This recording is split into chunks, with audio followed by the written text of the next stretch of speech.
How's it going, PBL fans? This is Jacob here. I'm the coach of the now Snowpoint City Stantlers, and this is week 1 of season 3 of the PBL, and we are playing against Brenden, the coach of the Sunyshore City Sharpedos. Try saying that 3 times fast. I'm not going to waste your guys' time today. We're going to go ahead and get right on into it. This week we were running with a hyper-offensive team against the team that Brenden brought. I'm assuming that it was more of like a balanced offense. That's what it kind of looked like to me. And without further ado, let's get started. So you can see that Brenden sends in his BP oil spill of an Alolan Muck. Pretty good name. We sent out Majin Mew. Also shout out to the Gabuman community for naming all of my Pokemon with me.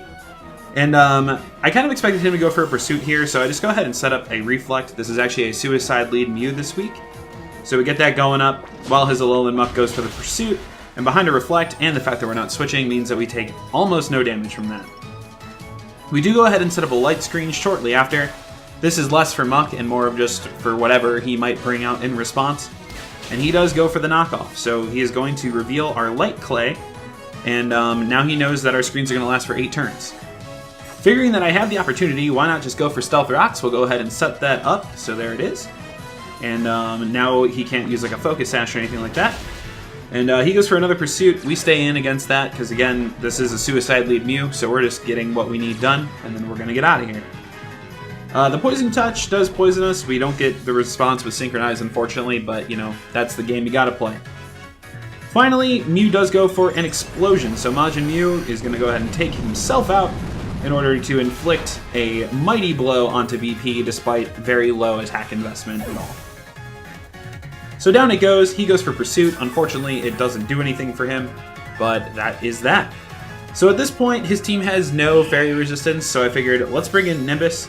We'll go ahead and start setting up some Dragon Dances and see if we can't just, you know, convert this into something special here. So we can see Nimbus getting into its Mega Form, all nice and floofy right here. Boom, boom. And we're going to start setting up some Dragon Dances. So we get the first one off, and behind the Reflect, we're good against anything that this Muck wants to do, barring a crit. So we do get our boost here. And Muck goes for the Gunk Shot, and unfortunately he misses, which is very crucial, because that means now I can set up a second one and not be at risk of being KO'd. So now I'm going to go ahead and set up that second Dragon Dance, and he is going to go for this Gunk Shot. And if this Gunk Shot hits and either poisons or crits me, then I will be in trouble. But as you can see here, it hits, lands, and we're fine. We don't get poisoned or anything. From there, I'll be completely honest, it's a pretty nice sweep. I'm going to let you guys enjoy it, and I'll see you after the battle.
Alright, and that's going to do it for the battle. Thank you guys so much for watching.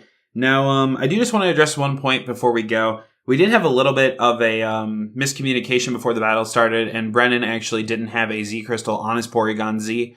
Now, at the end of the day, I don't know how much that really would have changed the battle. I guess there's a possibility that upon seeing Mew use Reflect or Light Screen, he would have immediately switched out to the Porygon Z and started trying to set up something. From the math, the Mew would have done pretty massive damage with the explosion before the Z conversion. So I'm not honestly too sure on how it would have changed. But assuming that he would have played the first, 5 turns the exact same way of setting up the Alolan Muck versus the Mew, at the end of the day, I think by the time the Porygon Z came out, the Z Crystal didn't really matter. I don't know, though. I don't know for sure. It could have played out differently. I just wanted to say that just in case, anybody sees that as an asterisk next to the week or something like that. Just getting it out there in the public. Thanks for watching, though. Next week we're playing against, I believe, Cheryl of the Weedles. And hopefully that battle goes well for us. And we'll see you then. Thank you very much.